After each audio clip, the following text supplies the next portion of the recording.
Something or someone was swimming near her. Yup, you read the title. Me, SonicWalle, covering Theodore Tugboat? Why, yes. Namely because, well, Theodore is an amazing show, and I argue it's objectively better than TUGS. I know, mind blown, eh? While TUGS is a fascinating topic to discuss and discover new content and secrets for, truth be told, I don't actually watch TUGS, at least not often anymore. There's only 13 episodes, and honestly, while the show is great and well written, I really wouldn't want to wear its welcome out by watching it over and over again.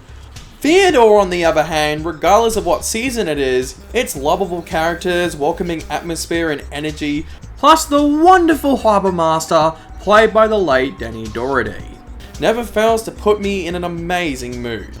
If you love TUGS and or Thomas for that matter, and want more shows like it, well, I mean, Theodore was directed by Robert Cardona himself, so what are you waiting for?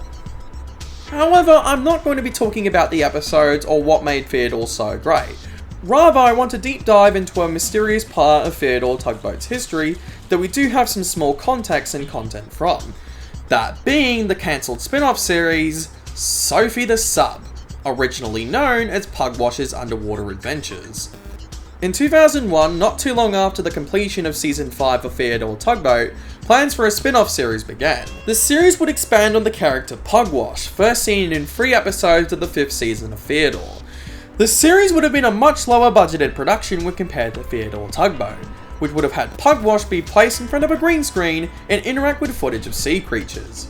Planned for a runtime of 43-minute episodes, the series was first announced on CBC Playgrounds' website, now known today as CBC Kids, where a now infamous mock-up picture would be shown to announce the series.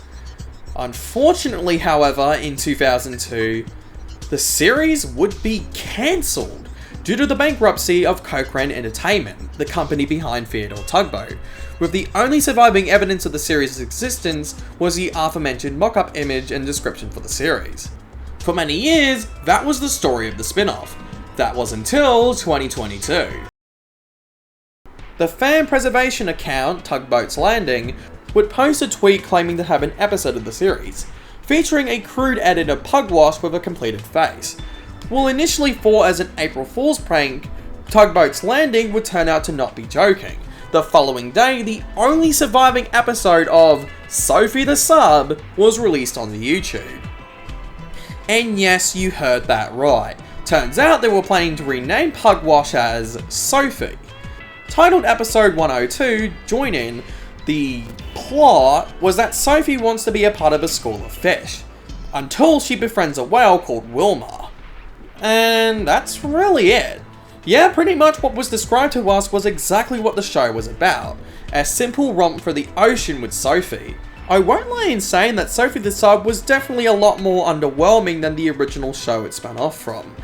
It screams low budget, and is pretty telling of the production troubles that were going on through Theodore's latter half in life.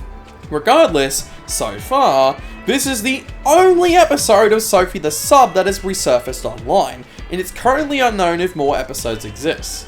The episode we did get is clearly a rough cut, with Andrew Cochrane himself being used as a temp narrator. It's currently unknown if Danny Doherty was planned to be brought back as the narrator, as even to this day, not much is known about the spin-off. Such as where Tugboat's Landing obtained their copy, if there's more episodes in existence, or if there's even more documentation for the series in general. So much to think about with so little. Hopefully in the future, more production material from Sophie the Sub will resurface, but until then, it will be quite an odd yet interesting mystery from the friendliest harbour in the world. This is SonicWalle, and I'll see you all next time. Links to everything used are in the description. Bye bye!